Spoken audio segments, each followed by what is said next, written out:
We got the new video by MentisWave, the bad woke game design tier list. I'm just gonna pre-give that a thumbs up because I already know it's gonna be a banger video. Let's see this. 55 minutes! It's a long one.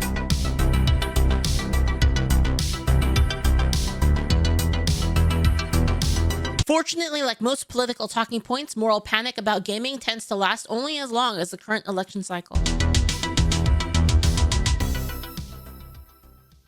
Hey internets, it's time for a slightly less political video than I usually do. And the reason I say slightly is that while this video is definitely going to be a bad game design tier list, focusing on a lot of general mistakes that new or even current devs tend to make, I'm also going to be going into a lot of the problems caused by the current weirdos that are currently in charge of the gaming industry. This is going to be really fun because this is like an intersection of my talents.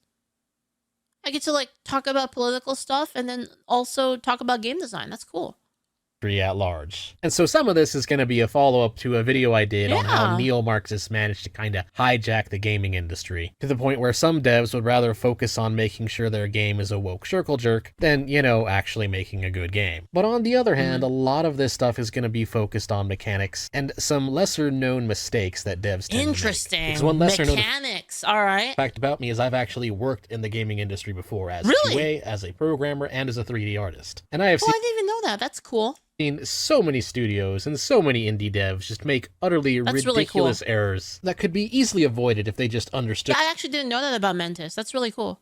Yeah. Certain things. Also, there's no sponsor for this one. However, I am putting all of my gaming-related merch on a nice limited-time sale for my merch store, including a new item. Gamers Rise Up is now available as a mug, and at a temporary introductory sale price. A link for all this good stuff will be in the description below, and all the profits do indeed go towards helping me make more content, as I do indeed need to be able to buy food, otherwise that would eventually get in the way of me being able to make videos. That's true. Anyways, the way this tier list is going to work is that all of these things are things that are general game dev mistakes in some way or another, but some of them aren't as bad as another. And so the problems that are arguably not that bad, and some gamers even probably appreciate it, those go into B tier. Yep, that's right. There's no A or S tier in this. It shall top out at B. It's all Everything bad, here yeah. at least sucks that much. In addition to topping out at B, we will not be bottoming out at F tier. Instead, we have a nice pit of hell tier. Whereas if any aspiring devs make this mistake, then you can be That's pretty cool. Like I didn't know that. I didn't know that Mentis was a dev. So that's really cool. Yeah. It's assured that I shall be feasting on the souls of your children's children's children's children. And speaking of pit of hell tier, let's start out. He said he was programmers. That's dev. With one. We talked about this already. Goes directly into that pit. The infantilizing tutorial. Please, devs, stop doing this. I hate it. You know, it's boring as fuck. Where you start the game and instead of starting out in actual... There's like a really good like tutorial. You want to know like what's a really good, like kind of a good entry level is Mega Man X. Like the first level of Mega Man X is like really good. Like in terms of like actually like kind of helping you learn the mechanics of the game without being like press X to like dodge or something. Like it actually like just goes through it. Gameplay, in such a good way. Find yourself and the character in some gray box area with no enemies or goals, so to speak. This is because the thing is like you do kind of need you need a way for the so like learning like the controls of like a game at the beginning is kind of a combination of making the controls intuitive in the first place, and that involves like just being a gamer in the first place and understanding like what other games in the genre like do for that, because that kind of gets built in. Like as people play games throughout their lives, they learn that certain buttons do certain things, right? And kind of learning like sticking with it kind of helps with the intuitiveness. Like you already know that like, you know, this is the jump button in almost every game.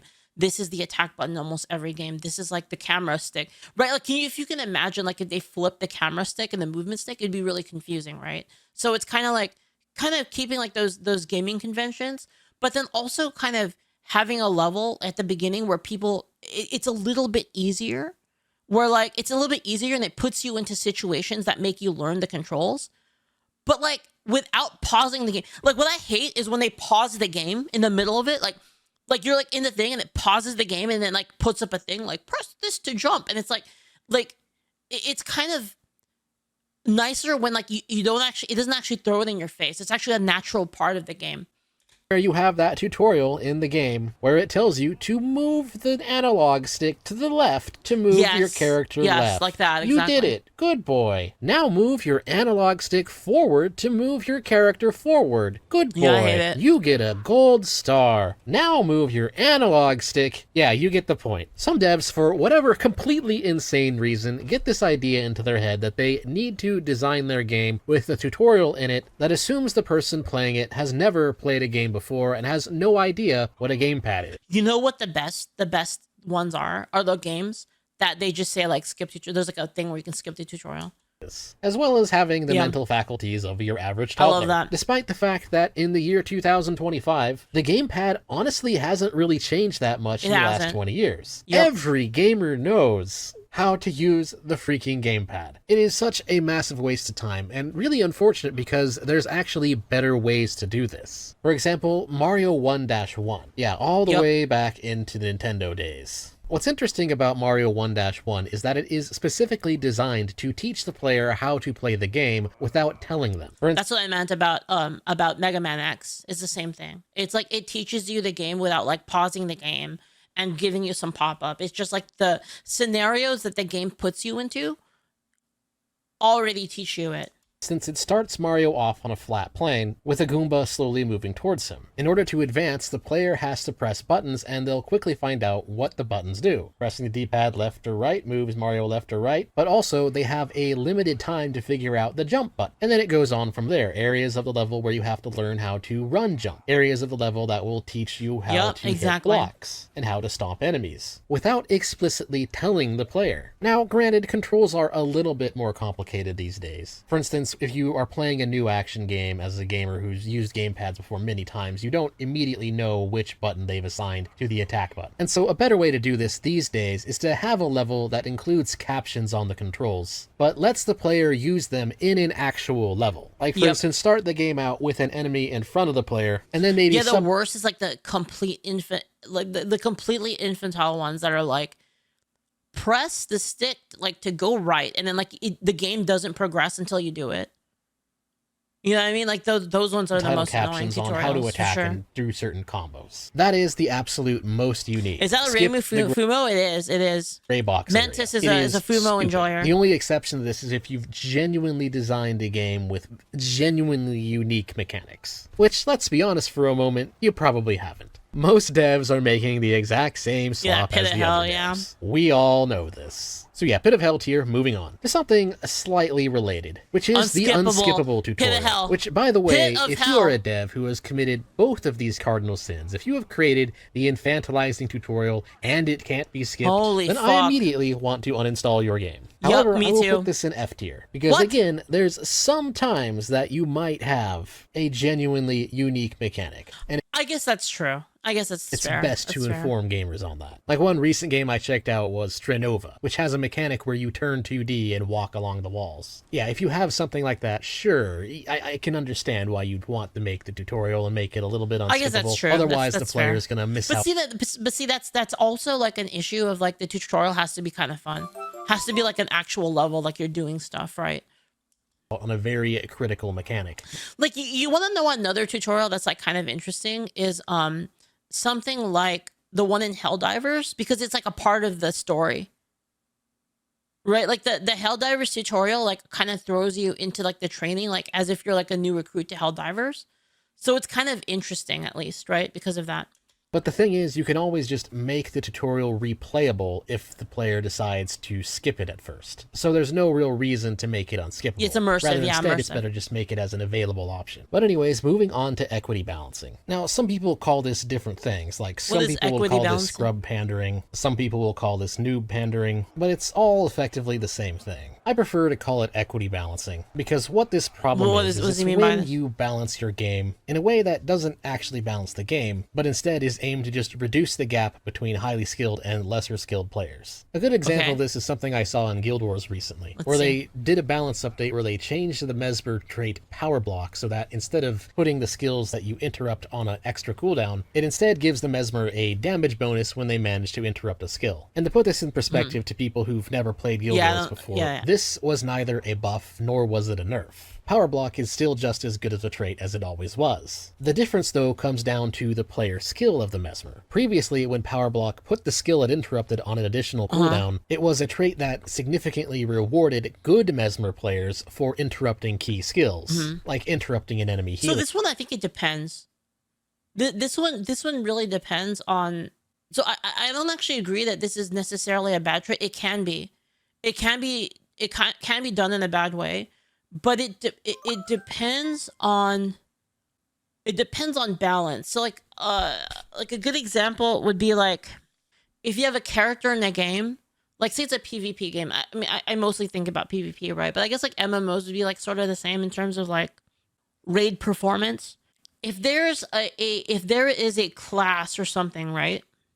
Or a character that is way too good against noobs, but then they like suck in pro play, you would want to use this sort of thing to balance it, basically. So in a way that like you would reward good players for doing, you would reward good players against other good players in like a higher level scenario, but then you would make it so that it's less egregious for the lower skilled players. So I don't think it's necessarily a bad thing. Mediocre Mesmer players, they have a bit harder time telling what skills are being cast. And so ArenaNet changed it so that it can interrupt any skill, which means it doesn't actually matter as much anymore on what the Mesmer is actually interrupting, which means that it's both a nerf and a buff targeted at different types of players. Yeah. It was a nerf to higher skilled Mesmer players, while being a buff to more mediocre Mesmers who would just rather spam interrupt. So like that would be like a good, that would honestly be a good thing if under certain circumstances. So if Mesmer was OP in the high tier, like actually OP in the high tier, and everyone was like, this is like too busted, but then like it was too hard, the class is too hard to play, so that like lower skilled players, like they're just shit at it basically, then I think it makes sense, like in a sense of balance, right? Like if you are already balancing in the first place, but doing it just to make it easy, I think is not good. Randomly in hopes that they interrupt something, and that's what this change of Power Block was meant to pander to. So it was entirely done to reduce the gap in skill between button mashers and competent players. Or another example of this is in a game that has certain divisions and tiers like silver, bronze, gold, platinum, diamond, etc. I still see devs of really highly successful games making the mistake of balancing their game around gold, rather than balancing it for the higher tiers. And the reason this is a mistake is because any game, over time, players tend to become more skilled. And I don't just mean individual players, but I mean the players as a group. You mean balancing the actual gameplay? No, so the thing is you have to do both at the same time. Right? Like, this is, okay, so I kind of agree. Like, I actually think it's bad to balance only for high tier players, but I also think it's bad to balance only for low tier players. I think both are bad. If you look at any game, like even a board game like Go or chess or anything like that, you'll see that players have actually become more skilled each generation. No, because, okay, so the reason why, okay, so first off, I was a competitive game balance designer. That was like my job for like a while, on like a big game. So like basically the reason you can't ignore this, by the way, this is what happens. Okay, so let me explain it. This is what happens, okay, guys? And this is like kind of like, this isn't just game development. This is also like a business perspective. It's like kind of both at the same time. Because you can't ignore the business side. And this is what happens, okay? So say you have a game. And there's a lot of games that this happened to. This is honestly happens a lot to like fighting games. But it just depends on like how big the game is going to be. So say like you have, let's just use red, okay? So like say you have like, your noob, right? So like you have like noobs. Just like noobs. And then you have like your better players. Good. Skilled. And then you have like pros, right? Okay. So if you only balance for these people, so this is what happens, right? So noobs, like these people, are paying a lot of money into the game, right? And they're playing the game, right? And this right here, the player counts and the money that these noob people, this is like specifically like, this works especially for PvP. So this is like for PvP games, PvP game, right? Online PvP game. These like noobs, basically, if you think of like the player base, like as in like, this is the amount of people in like each tier of the player base, right? A lot of the time, pros always complain that that the game is balanced for noobs and it sucks, right? Like, oh man, like, who cares about the noobs? You got balance for high tier play. The problem is, if you kill these guys, everything falls down, right? So like, the noobs have to be there to prop up these guys, and then these guys prop up these guys, which then prop up these guys, right? And it's like, if you kill the game and there's no queues, then the game collapses, right? So you have to like make sure that the experience for new players is still good. You can't just be like, fuck these guys, they suck. You can't just get, dude, the noobs fucking suck, fuck them. They're just bad players. If you do that, it collapses the entire pyramid. The noobs are the financial partner, exactly. They're the reason these guys can even exist. The only reason these guys can get paid is because of these guys here. Because these are your audience members, right? So like if you're talking about like an event, like a live event, right? Like say, I don't know, like Gamescom or some shit, right? You have like some tournament or something, right? Like some big tournament, like Evo or something, right? People that watch Evo, so like these events make money off of advertising a lot of the time, right? It's advertising. Like, you know, you have like the League of Legends champion sponsored by Coca-Cola, right? You have that, right? And the only reason Coca-Cola pays for that is because there's a lot of noobs watching it, because these noobs are like, man, I love you know, I love this game. I love League of Legends, or I love, you know, whatever game, choose, you pick, Hearthstone, whatever the fuck, right? I don't know. People even still play Hearthstone, Counter-Strike, anything, right? Like, oh, like, I love Counter-Strike. I play Counter-Strike. This is like a total noob, right? I love Counter-Strike. You guys want to watch Counter-Strike on TV, right? So then these guys will watch Counter-Strike, which is like, gives the sponsors benefits so that the sponsors can then pay the pro people, right? So if you make the game unplayable, like say the game is like completely trash, unplayable, like you can never understand it, it's way too complicated for noobs, then that lowers the amount of good people you can have, because the good people need to stomp on these guys eventually, right? And then like they need someone to stomp on, right? And then it makes the skilled people gotta stomp on the good people, and then the pros, you know, they're raking in all the money at the top. They're making all of like the prize money, like, you know, they're living like that pro gamer lifestyle. You can't have that without everyone below them.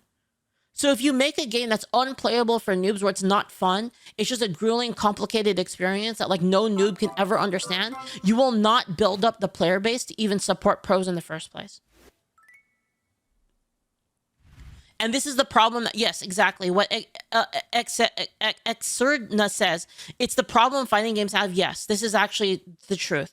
This is why fighting games have such trouble becoming like really truly big games, right? Like, and when I say big games, I mean like in compared to like things like Counter-Strike and like League of Legends and games like that, right? Oh, Stranger, thank you so much for the sub, by the way. Thank you, I really appreciate it. Hi, I also think that equity balancing can drive the pro scene out and or make the game just wither, because it can remove people's sense of skill expression that they've done wrong. Yes, exactly. That's why I said both, right? I'm not saying like, and this is like the trouble for, this is truly the test. This is truly the test of like a game designer, especially a live game designer, is being able to balance this, right? So like, if you have a character that stomps all of these guys, but sucks for the pro players, you can't just make them like you and then you nerf them.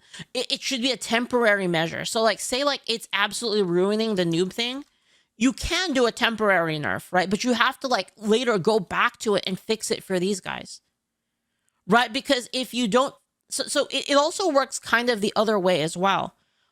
So the benefit that pro people have to the scene is they give these people this. These people become the heroes for these people. And they have something to look up to and be like, wow, I want to be cool like that. right? Or like, man, it gives them like something to celebrate. Basically, it gives the noobs, the good people, the skilled people, all something to celebrate. So it's kind of reciprocal, right? And again, like, pros need to understand this as well. Like they really do. Like, pro players need to understand that the only reason they exist is because all of these people exist. Anyway, so you can nerf things. Like, if they're stomping on the noobs too hard, you can nerf them. You can nerf them immediately. Like, if it's like causing like a huge issue, right? Then there can be a time where you say, okay, hard nerf that character, like for this patch, right? But you have to revisit it for the pro player, the skill players, and the good. And yeah, you have to revisit it for the health of these, right? So, the ideal play is to make a balance change, basically, that makes it so that things only pro people would do are buffed. Does that make sense? So if you have a character that is too good in the noob tier, so say you have like a character, let's just say like I don't know, let's say like the character is a noob stomper. He just, like, he gets into a game, he gets super fed, he just kills all the noobs. Like in every single game, it's this character and he just kills everybody, right? He's too good for noob tier, but he sucks ass for pro tier. Like, a good example would be like something like Pharah. Like, Pharah is a good example. Like, any sort of like fast character, Pharah, Genji, like from Overwatch, like these kind of fast characters that are hard to hit in like an FPS game. That's a good example of like a noob stomper character, because noobs can't aim. So like, it's harder to kill them. It's harder to kill, but then pros have no problem with it, because pros can just like look up and just beam them down, right? Katarina pre-rework, Master Yi, like a bunch of these characters. They were like really good at killing noobs, but they were just bad in pro play, right? Because pros can coordinate and they can aim, they have like higher skill, right? So you have to like make a change, basically, that buffs so it nerfs the noob, the things that are like, so you give them nerfs and like you give them nerfs and raw power, but you give them buffs and utility. Because utility, like, that's just one example, basically. But like, a thing like a parry, for instance, right? So like, if you give a team fight benefit or a parry, or like some kind of timing related thing, some kind of tempo related thing, like those things really help out pro players a lot more, right? Like those are things that disproportionately help pro players. So what you have to have is an understanding of each of these tiers. You have to have an understanding of what it's like to play as a noob, what it's like to play as a good player, skilled player, pro. You have to have an understanding of all of these. So when I used to work on a competitive game, I actually had Smurfs in every tier. And I would play the game in ranked in every tier, just to understand like what the meta was like in all of those different tiers. And like, that way you can kind of understand, oh, okay, this is why people are having trouble with it, right? And then you would basically, again, you would give the pro players things that they're good at. Like, kind of more, like, either something that's more, like, you know, again, like a parry is like a difficult mechanic, right? Like this would be like, pro things would be like parries, headshots, things that require more accuracy, more timing, or more teamwork. You would give them benefits in those ways, and then you would then lower the global thing. So like something like damage, like flat damage, would be like a global thing, right? Because everybody benefits from damage, but only pros benefit from parry. Does that make sense? I hope that helps. I hope that helps explain like my thoughts on this, because yeah. This is fun. I don't usually get to do game design chats. This is great. But yeah. And the same thing happens in online multiplayer games. People in the higher tiers will find some kind of mechanic to exploit, find some new strategy, and then that strategy... By the way, a lot of the time, people kind of... so one problem, I'm not telling you, this is like from my experience in the game industry. One of the biggest problems in the game industry is like, you have some people that are unable to change, they're unable to shift their point of view.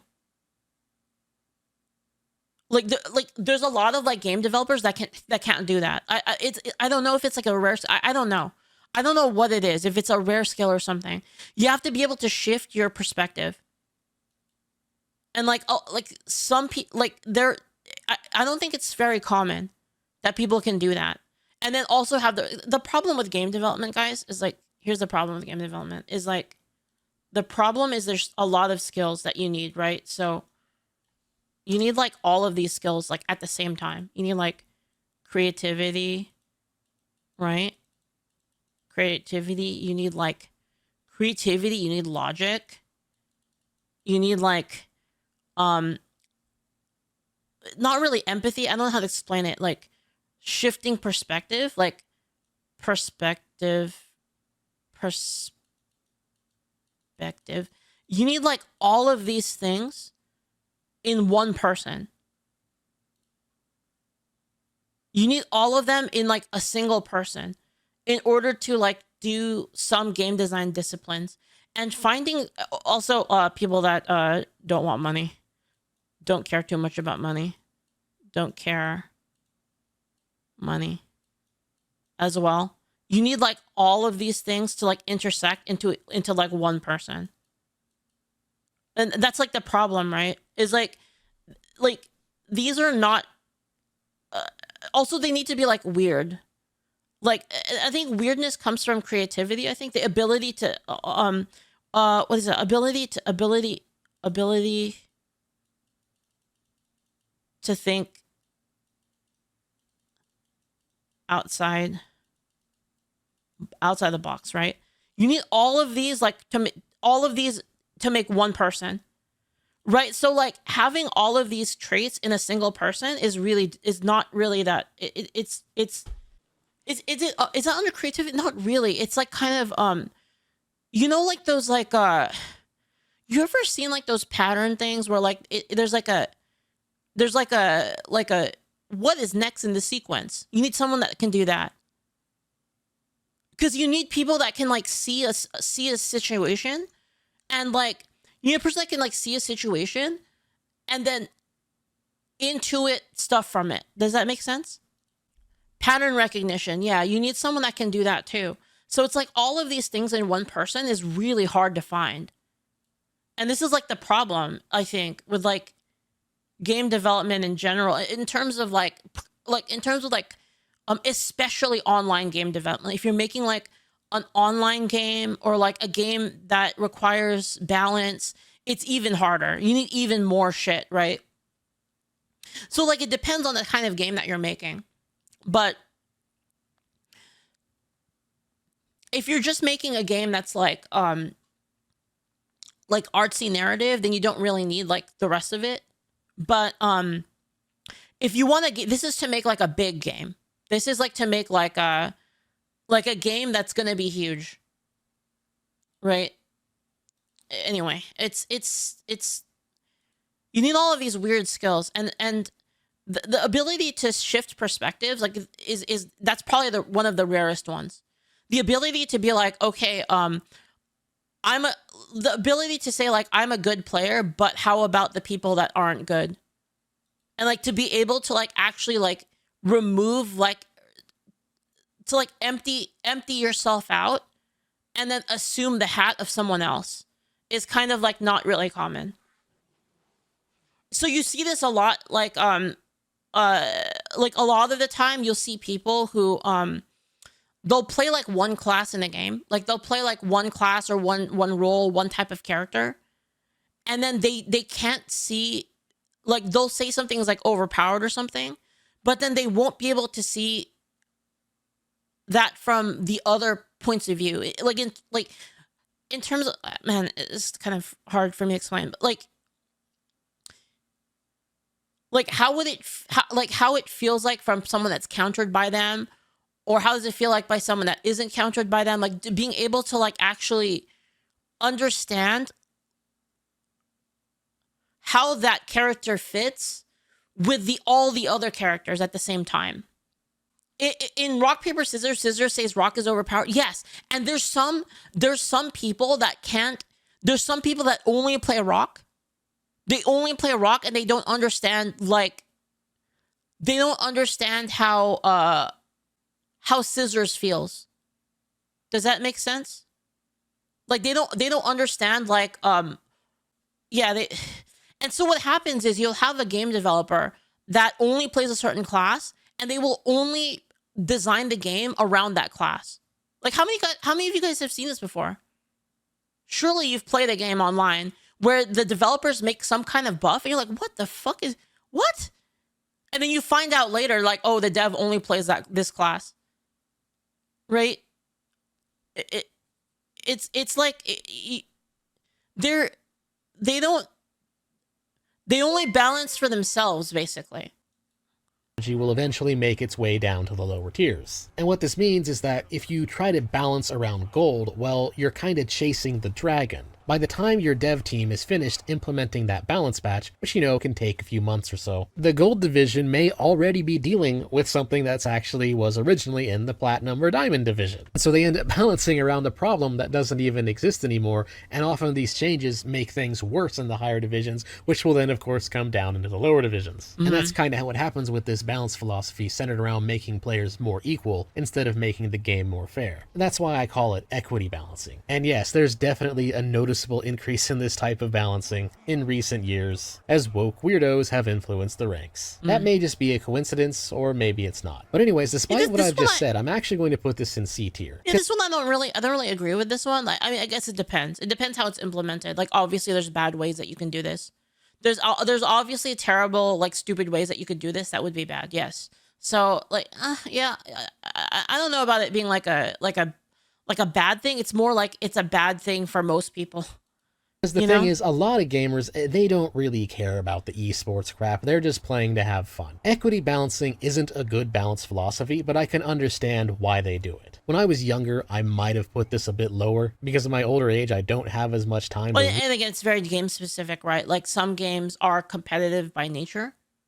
Right? So it depends. Really get into certain games. But it is a problem, and I notice it more and more and more. Anyways, next up is no level design. Or another word I could potentially use for this is 3D slop. There's a pretty big problem in gaming these days, especially with pretty much most of all games being 3D games, is that there's a lot of devs who make the mistake of thinking that level design equals environmental art. No, that's not what level design is. I actually hate that, by the way. I hate that. I hate it. I hate it when the level design comes second to environmentals. Oh my god, it makes me so angry.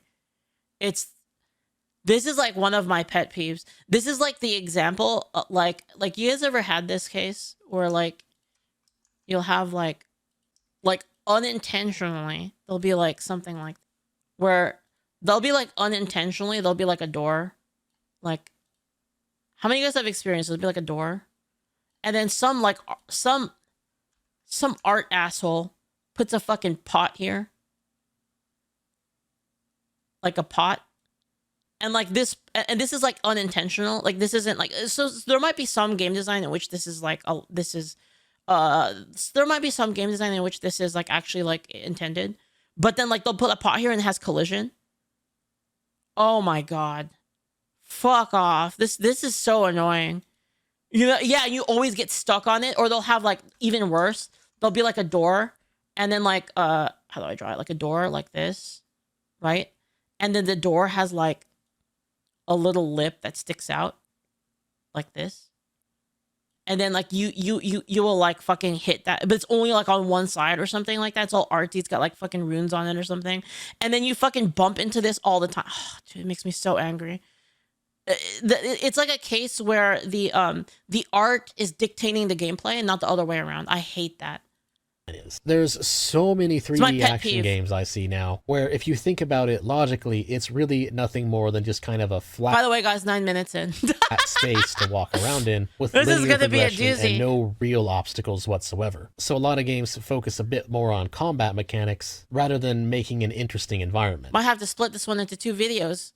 And while that's all well and good, because some games that do this actually are still good games. Like for example, Zone of the Enders commits this crime, and Zone of the Enders is a fantastic game. But that's because the combat in Zone of the Enders is really, really, really good, so it can kind of get away with this sort of linear, simple level design, because it makes up for it with interesting boss design. But still, I'm pretty sure most gamers would prefer that devs look a little bit more at the old days. Back when games were 2D, you really had to think about level design in order to make the game interesting. You had to give each level unique obstacles to keep players engaged. Because, you know, one of the simplest ways to make a game quote-unquote fun is to make sure it's not repetitive. Make sure gamers are given iteration. And I think devs have made... This is another it depends. It depends on the kind of game that you're making, I think. This mistake over the years where they put too much focus on what the character can do. Like, for instance, if the game is more about thrilling combats, then it doesn't really matter. Like, okay, so say it's like a boss rush game where the whole point of the game is to like fight these epic boss encounters that are going to take you a while. Like you're going to die a lot and you're going to like fight this boss like probably 10 times before you beat him. Then I think it's okay to have like linear design, because the point is the bosses, not the walking around killing trash mobs, right? So it's like it just depends. In 3D space, but not enough focus on that actual 3D space. And so they craft worlds that look interesting, but they're only interesting on the surface. Each level ends up being exactly the same. But again, since you can get away with it if the rest of the mechanics of the game are good enough, I'm gonna put it in C tier. It's bad, it's not good. And I think there's a lot of untapped potential in terms of level design these days. But again, there's a reason why... To be fair, they're all it depends when discussing generality. Yeah. There's a lot of that in games, because there's a lot of like bad things you could do that could be good depending on the game. People have kind of forgotten about how to do levels. But I think like something like the infantilizing tutorial is like always shit though. You know, like I think infantilizing tutorial is like universally shit. I think so.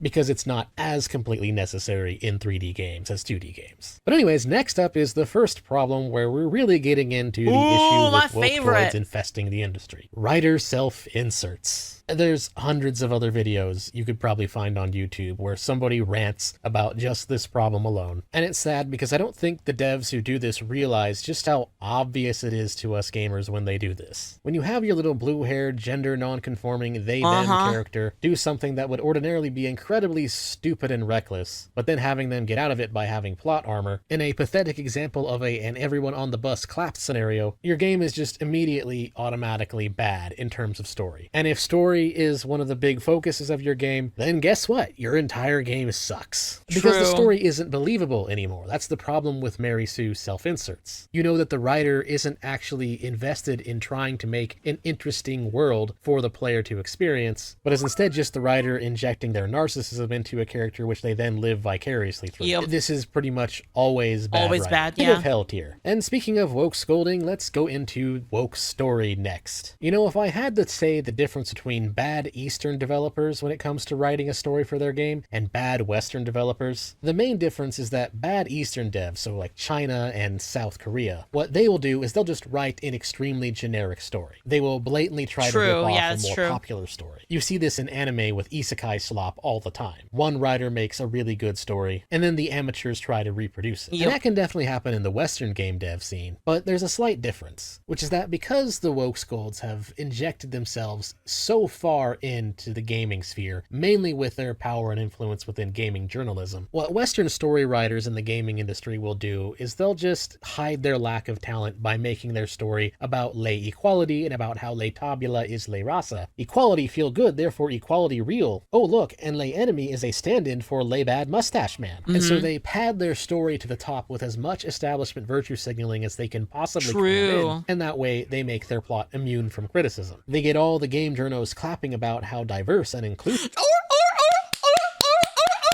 just the game journals right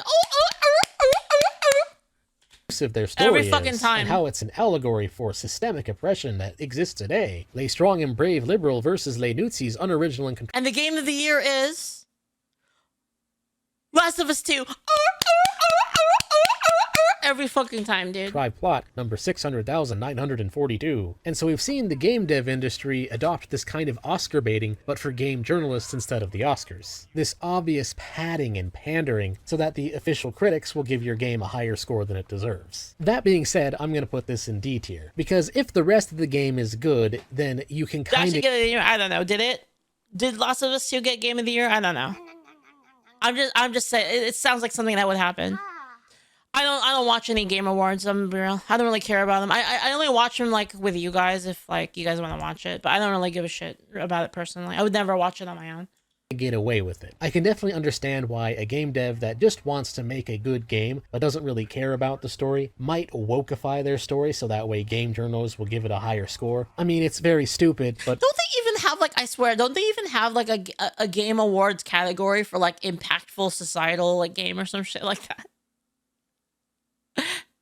It's like I swear they added that.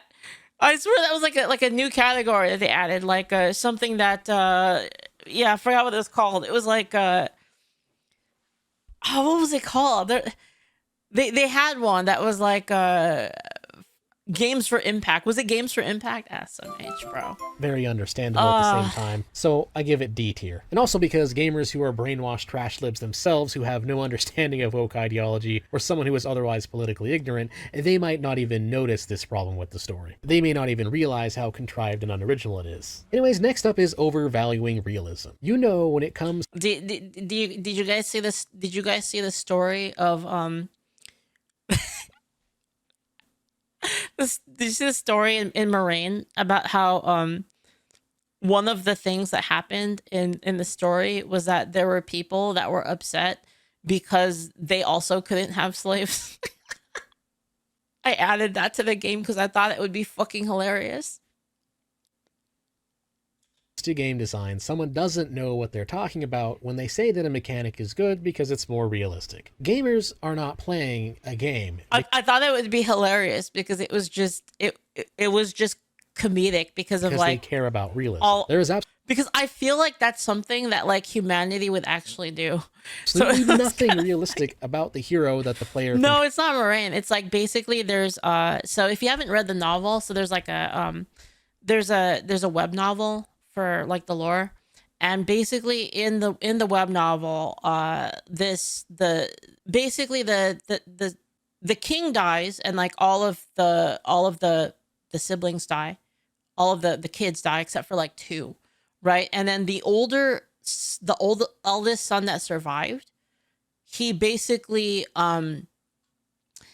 he made slavery illegal in his city, but now he's like becoming the king. And so now, like, the people in the capital are now like, yo, that's not fair. Your city has slaves. Why can't we have slaves? And like, and then they were like upset. They were saying, I forgot exactly what they said, but they said everyone deserves bunny girl slaves. And I was like, bro, I was like, that would be hilarious because that's exactly what they would say. That's exactly what the crackheads there would say. And so like, that was the actual story. Trolls suddenly gaining magic powers and then going on a quest to fight eldritch beings from the void. There's no realism in gaming whatsoever. But that being said, I put it in B tier because there is some need for believability. For instance, that's why gamers tend to like games where the main character has a big giant sword, because we're all familiar with big giant sword and swinging big giant sword. The novel's not really Patreon. It's free. The novel and the game are free, but the MMO part is not. Almost all of it is. So like if you want to play like with your friends, then it's free. If you want to read the novel, it's free. The only thing that you have to pay for is if you want to join like the online game. That's it. Happen to be fun. Krug swing giant sword at monster. Giant monster dies. Brain dopamine released. Monkey neuron activated. So there's some need for related. Shyamon says Sableton had Uma race is real. Ability here. But again, it's important for game devs to understand that it's not necessary in all aspects. It is, at best, a small bonus. But in many cases, it's a distraction and waste of game dev resources and time. So yeah, again, B tier. Moving on. Next is game systems patent. Overvaluing realism. Yeah, realism's not fun.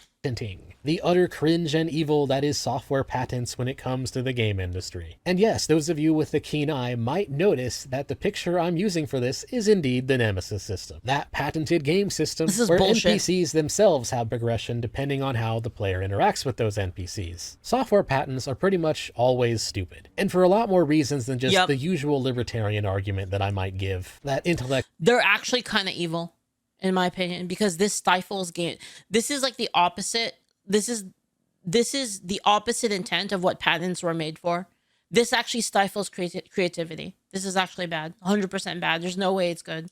Intellectual property is not a scarce resource. Oh no, in this case, that doesn't matter. Software patents would still suck, even if you completely ignored libertarian philosophy. Because all it does is kill innovation and prevent people from taking the idea and implementing it in new games with even better systems. And it's not even that original. I mean, come on, NPC progression and hierarchy based on player interaction. I came up with something relatively the same as the Nemesis system back when I was 10 years old in the 1990s. It's just that gaming hardware wasn't good enough to make it a reality until the 2010s. And so really the only thing that Warner Brothers did was they managed to be the first big corporation to and they fucked over everybody. Anybody that ever wanted to do that or comes up with that idea on their own, it's fucked, implement this idea while having the funds to shove their way. It's an interesting system that could be used to better a lot of games, and it's fucked everyone over by that. Into the patent pit of hell for sure. Even below that. Very stupid. Freaking straight to Satan's asshole. Straight to pit of hell tier. Moving on. Next up is idiot proofing the first 30 minutes of the game. This is a problem I have with newer games versus retro games, and it's why I often find myself firing up RetroArch and playing some old game instead of some new shiny released in the last 2 years game I got off Steam on sale or something. Yes, I, unfortunately, like many gamers, am guilty of the Steam library backlog. But anyways, the point is that a really good thing about a lot of retro games is that they're challenging within the first 10 seconds of the game. Like Contra, for example, you have to pay attention to the buttons you're pressing pretty much immediately on the first level. And this is a big problem that I think has been lost over the years as gradual casualization of gaming has gone on. Oh my god, a lot of new games, the first 30 minutes or so of the game, you can legit just button mash and face tank all of the enemies. This like mentality is like is being lost to time. Like I'm telling you guys, like I am just appalled at the pussification of gamers. It's actually unreal. Like, if there's one thing that upsets me more, it's this. This thing is so fucking upsetting to me that, like, basically everyone just wants to win for free. And it's so irritating to me. It's gotten so bad that the games that don't do this, we've actually called them a genre. Where you have a game where enemies have animations and you have to actually pay attention to them pretty much immediately. We now call that a Souls-like game because of Dark Souls. As if Dark Souls somehow invented this kind of difficulty. When in reality, this is just how gaming used to be. It used to be that you could just start up just about any game on either Super Nintendo, Genesis, NES, or whatever, and it's actually possible to die on the first level. Novel concept, apparently.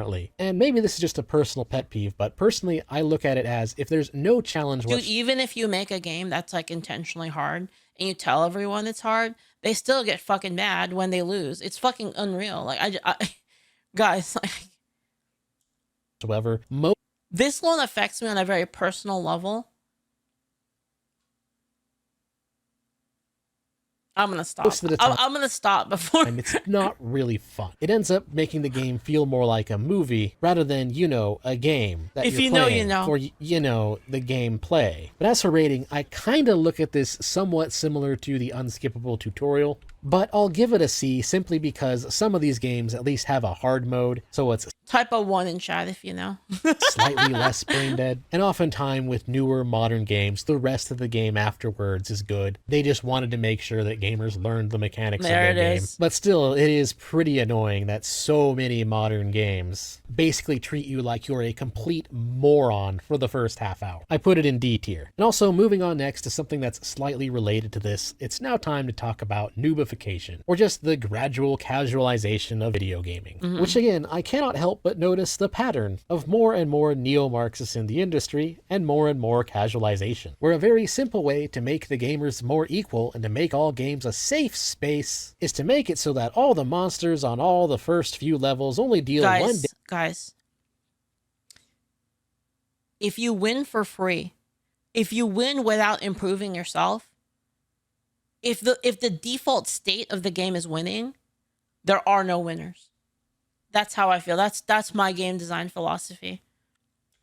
Damage per second to you while you have 1,000 health. And you know, people tend to blame mobile gaming for this often. That's the usual scapegoat, mobile gaming. But it's really something that's been going on since the early 2000s. The real Master Troll, thank you so much for the sub. I really appreciate it. How's it going, Leaf in chat? Finished with my summer job, so I have more time and evenings to chill with y'all. Hell yeah. Well, good job. You worked really hard.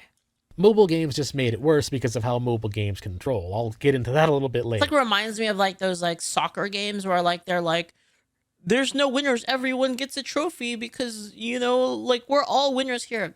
Man, unreal. But really, the easification or casualization of games, it's definitely annoying, but it's not completely awful. Because this one, I do have to admit, there's a bit of a we need some like, you know, people need. They need like a fucking Tokai Teo arc where they fucking fail miserably. They you know, and they fucking cry about it. Like the entire world is fucking against you. And despite it all, you come out of it, you beat the odds, and you tell everyone that you're still a winner. Like, man, that's fucking peak right there, right? Incentive in it, because if games appeal to a wider audience, then of course game devs will make more money. The problem though is that making a game really... Thanks for the bits, Fuyuri a game that doesn't immediately kick my ass after the tutorial is not a good game. Easy is also often just a way. So I'll move on. Okay. Next to virtue signaling. Look at how strong and brave we are for holding the same opinions as 99% of the rest of Western... The funny thing is, when the internet cut out, I was doing the seal thing because I was like, it's a game journalist. And I was like, all I hear every time with the game journalist, it's very stupid and very blatantly obvious when game devs do this, just to pander to game journoids, just so that they'll give your game a slightly higher score and slightly higher publicity. But here's the thing, gamers are freaking tired of it. Any of us with an ounce of critical thinking skills knows that what game journos say means effectively nothing, and that's nobody best. cares anymore. I mean, game journalism is so corrupt and hasn't learned anything from the Gamergate days that most of us gamers are better off assuming that the opposite of whatever they say is true. And so when you include virtue signaling in your game to pander to those people, it's actually not really helping you. But again, I shall be merciful and put this in C tier, simply because it doesn't automatically make the game bad. As long as devs make sure that virtue signaling is not the central theme of their story, complete with unskippable cutscenes, then you can kinda get away with this. Personally, I don't buy games that do this because there's plenty of other games that don't, and I would advise most people to not buy games that do this. However, I will be honest and admit that from a gameplay and game mechanic perspective, it doesn't automatically send a game to trash heap. It just means, in my opinion, that gamers probably shouldn't be giving this developer money. But anyways, let's move on to something that's a bit more on the mechanic side. Engagement optimized matchmaking. This is where you have some kind of online multiplayer versus player game where the matchmaking takes not so much player skill into account, but rather player engagement into account in order to ensure that every player enjoys some level of wins. It's kind of like that Simpsons episode where they have musical chairs where there's more chairs than kids. So that way every kid can feel like they're a winner. Except in engagement optimized matchmaking, it gives everybody a chance to feel like the winner. Not necessarily every time though, because of course that... You know that's what crit does in games? Did you guys know that? That's like kind of like one of the reasons for crit. I bet you never thought of it that way. But crit actually makes it so that crit and RNG makes it so that sometimes a person who is like bad has an advantage. That's basically what it is. Yeah. That's impossible. This I will just put in D tier because it depends on how much engagement optimized matchmaking they're doing. It's possible for there to be some EOM in an otherwise mostly skill-based matchmaking system and for them to kind of get away with it. But usually it just results in bad games. So I put it in D tier. Anyways, next up is gacha mechanics. And a lot of people are going to disagree with me on this one, but I'm going to put it in B tier. Because honestly, there's nothing wrong with receiving random items from randomization loot boxes or having random characters or random item polls. I mean, things like that have it kind of depends, I think, with gacha, because like I actually do think gacha is really exciting. I like gacha, and I don't know.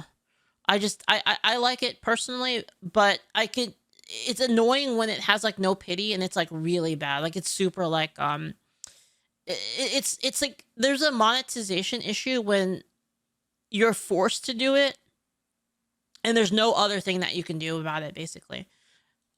Existed in it RPG really games depends. since the It 90s. really depends. The real problem comes down to how gacha games are often monetized, which I'll cover a bit later. But the actual mechanic of gacha, people need to stop looking at gacha as something that's bad, just automatically from it existing. Yeah, I agree. Because the actual act of receiving random items, if you think about it, it exists everywhere. Your real beef is with the next problem, and that is the free-to-play paradox. You see, the problem that every dev has when it comes to deciding to make their game free-to-play is that you have to get gamers to spend something on the game, which means that the game inherently has to lack in something. And so this puts devs in a situation where they're incentivized to intentionally design flaws in the game and then sell players the solution. That is the problem with a lot of gacha type games and free to play games, is that they'll intentionally make things annoying.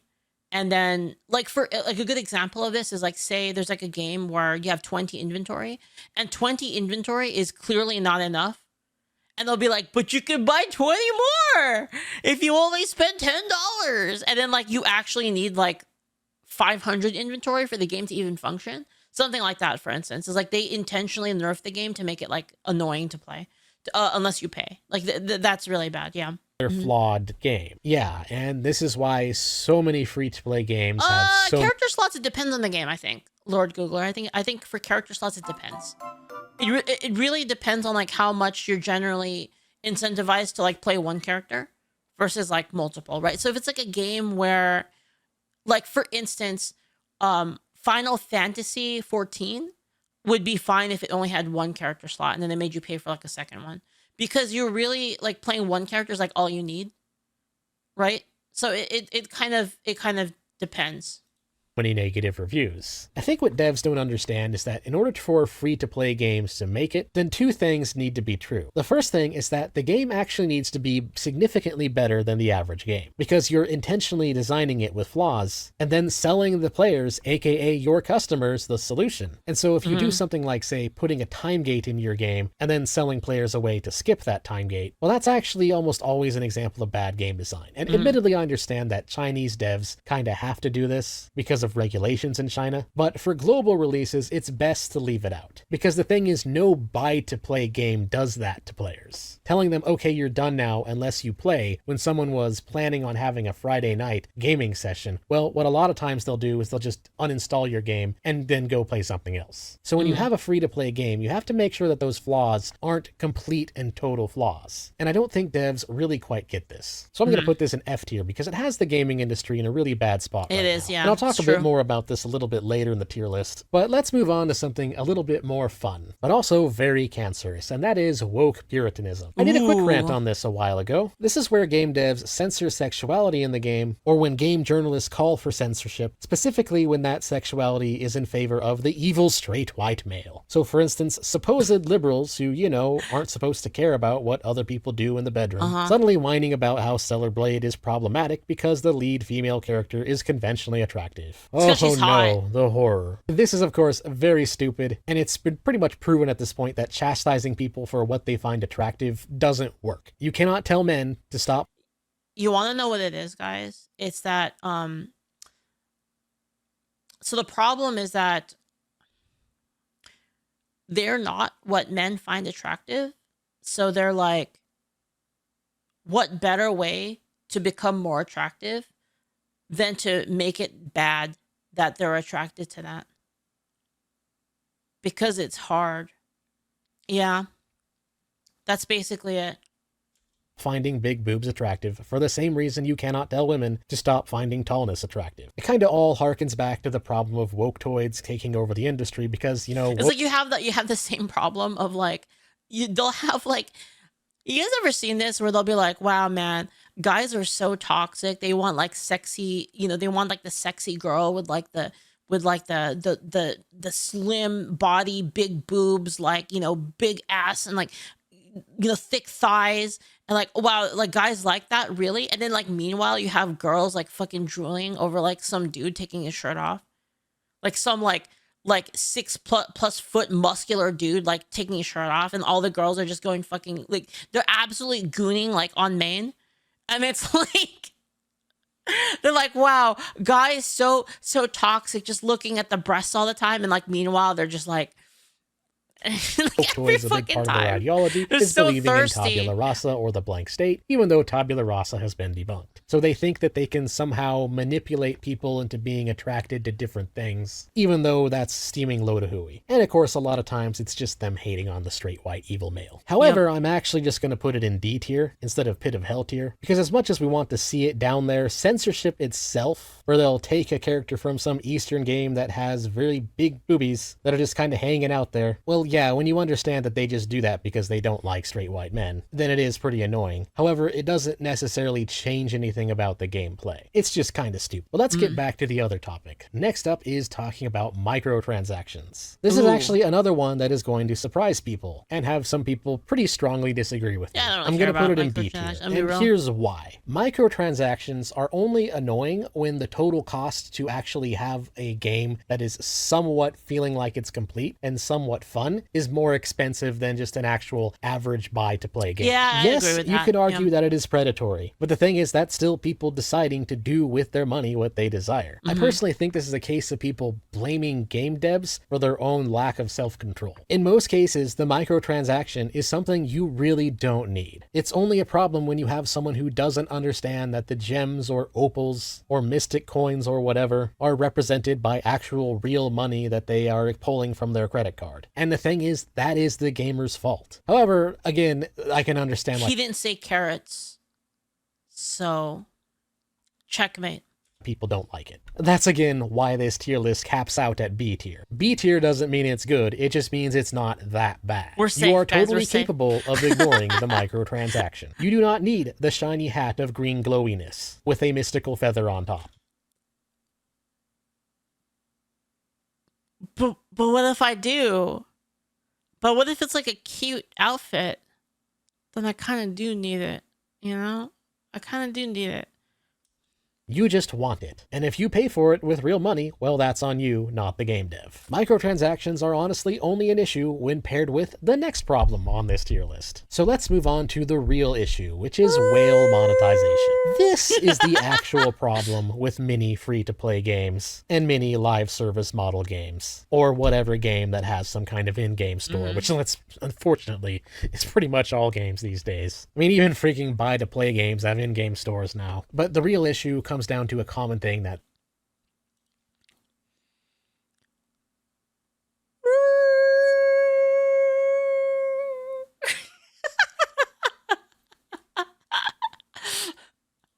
mostly is an issue with the free-to-play games, and that is whale monetization. This is where the microtransactions or the economy of an online game is deliberately designed around encouraging certain players to spend as much money as possible, based around the statistical reality that most of the game money being spent is actually being done by a very small minority of gamers. And many devs, especially devs working under major publishers, have noticed this statistic and have been designing their monetization schemes directly for the whales. And the issue with doing this is that it Uma Musume does this. Sorry, guys. It does.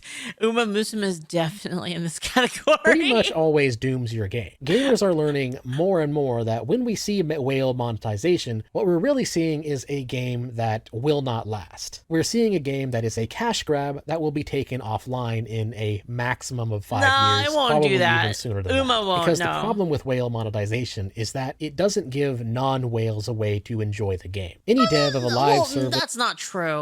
That's not true. Uma Musume is not like, so Uma Musume definitely like has like a whale reward system where basically like you have better cards, you have better Umas, like for sure. Like it definitely has that. But it is 100% playable if you don't whale. This online multiplayer game that wants their MMORPG or whatever to survive more than 5 years. Well, they understand the mantra that players are content. One of the biggest... Grand Blue Fantasy has been around for like, was it like 15 years now or some shit? Like it's been around for like a long time, like 15 years. Yeah. reasons that people play a multiplayer game is because it is a multiplayer game, which means, you know, there's other players in the game to play and interact with. And so game developers who actually want their game to last the test of time, they will want their game to support as many free players as possible, so that way the whales have players to play with. And so when your monetization scheme doesn't have anything for the free players and tries to paywall... Yeah, on the bright side, like, Side Games gets around this by being incredibly generous with, like, free stuff. And time gate them at every single... They always give, like, really good stuff during anniversaries and just, like, whenever, like, random events. They'll usually just give people free shit. Opportunity. Well, that's not a game that's going to last the test of time. And we're reaching a point where I think most gamers are starting to recognize the pattern. When we see whale monetization, we know that this is a game. But there's some games, though, that do this, like, really egregiously. Like, one is, I'll give you a good example, is, like, Madoka, the Madoka Exidra. Like, I really liked Madoka Exidra because I like Madoka. But I ended up playing it, and I'm like, and then they had, like, this crazy release schedule with stuff. And it was like, they just kept, like, power creeping themselves, like, incredibly hard. And I was just like, fuck this game. Like once they came out with, like, like, they had Madoka come out. And then, like, right after that, like, they had the God Madoka. And I was like, dude, I was like, too fast. I was like, too fast whale schedule. Like, ain't playing it. And I immediately quit. Like, once that banner came out, I quit playing.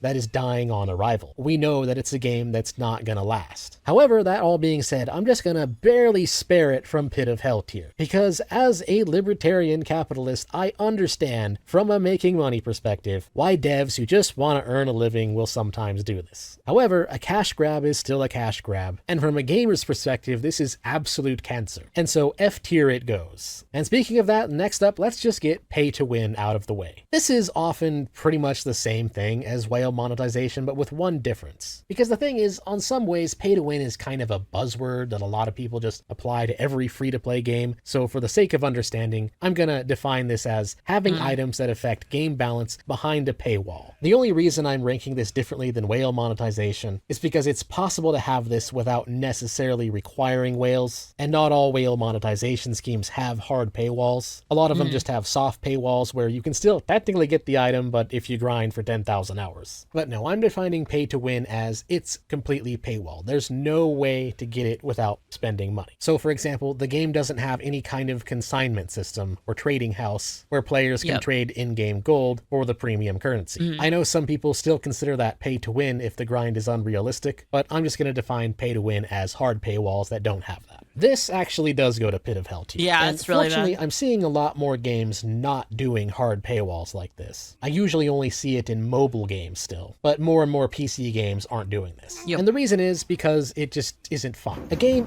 isn't really free to play if one guy is running around with the golden AR and absolutely dominating the field with his pay to win gun instead of actually having skill. Oh, gosh, when you do this as a yeah. game dev, you're effectively just allowing paid cheaters. And that's why when I see a game that has a hard paywall, I just immediately don't play. If I notice it, I won't install it. After installing it, if I see it, I will immediately uninstall. Because it is an instant tell that the game devs know that their game is not going to last. No free-to-play game with hard paywalls like this lasts the test of time. This actually does go to Pit of Hell tier. Next up is uglification. Once again, talking about problems of the woke-toids who are in the gaming industry. This is kind of just another spin on woke puritanism, except it's honestly even worse. It's when they intentionally make any... Guys, I gotta tell you something, alright? I don't know if you knew this, but a lot of times gamers play games because they're way cooler and way more idealistic than real life.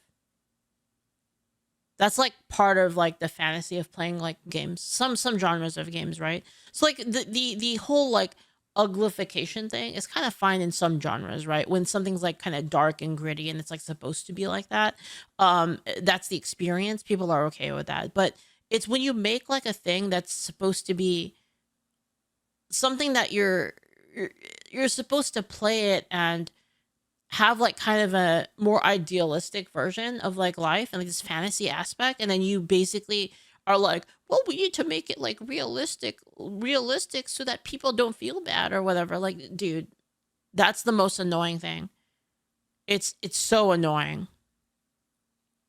of the female characters that, you know, the evil straight male might find attractive, well, they take those characters and they make them intentionally ugly. And then they use arguments like it's for the sake of more realism or whatever. The thing is, it's actually worse than woke puritanism, because now instead of just censoring the game, you know, like usually just censoring an Eastern game as it comes in, this is the devs actually doing this from the ground up to the game. And I'm going to put this in F tier, because even though on its surface it might not be a thing that you would think affects the gameplay, but actually usually when a dev does this, it's a sign that the dev is completely insane. Making the female characters ugly just so that the evil straight white men can't enjoy the game. That is just the height of narcissism and woke envy. I'm 100%. Sorry, but it's actually kind of hilariously stupid. It's so stupid that it's usually a sign that honestly the rest of the game probably isn't that good, because it's usually a sign that said game developer is quite frankly somewhat mentally they're more concerned with like the political posturing and like the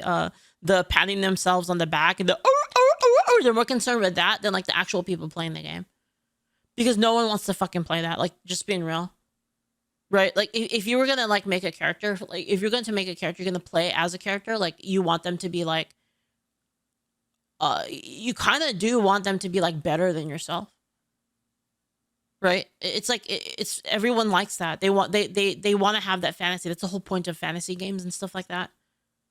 So what the fuck is this, right? Like, disturbed. But anyways, moving on to something that is a bit more in-depth into game dev itself. And that is what I call vertical progression slop. Now, on its surface, vertical progression isn't necessarily a bad thing. In fact, in many ways, it's a good thing. Players feel good when they get that +1 sword, and then find that +2 sword, and then find that +3 golden sword, and then find that +5 dragon slaying sword. Even though the way the game mechanics works, it's the same item, it has the same skills, it does the same slashy slash thing. It still makes players feel good to get stronger and stronger items, even if they're the same item. However, there does come a point where it starts to get a little bit boring, especially when said vertical progression starts to make the rest of the game irrelevant. Because I think the best progression is like horizontal progression. I love horizontal progression where you have more options and more player expression. And like there's a little bit of vertical progression, but then you do have like aspects of like, oh, now I can like make this sword like fit my playstyle. Like maybe now it has like ice powers or something like that. Like I think that's a lot better. That's kind of like part of my design philosophy. Like when I made like when I made the tabletop game, is that the more power you have, like the more levels you have, the more things you can do, versus like the more like, you know, if like the higher level you are, the more damage you have. It's not like that. It's like the more levels you have, the more things you can react to, the more options you have, basically. That's kind of how we did the growth system for Angel Sword RPG. And it was 100% intentional, and it was like a conversation that we had when we started making the game, that the entire game would be about a progression system that makes you more adaptable in combat, gives you more things that you can do that like kind of fit the fantasy of your playstyle, and that was the whole intention. You get that +1, then +2, +3, +5, +25 sword, and let's say it's a Metroidvania style game. Well, when the player it does have horizontal and vertical. I didn't say it didn't have vertical, but what I'm saying is like the vertical progression is less than the horizontal progression. It's the first parts of the game. You're making a video game. It's a tabletop game. It's here.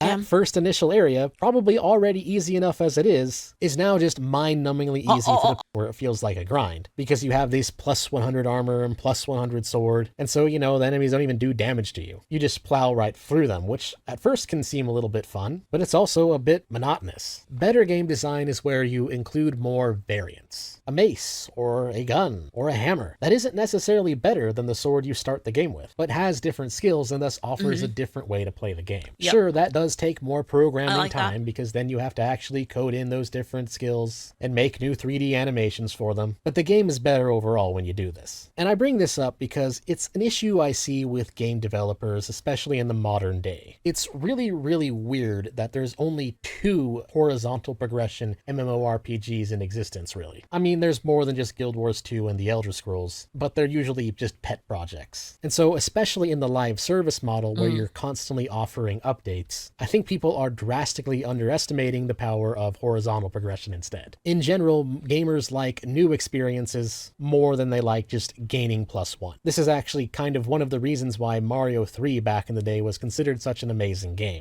How many TTRPGs are there that's horizontal progression? Are there a lot?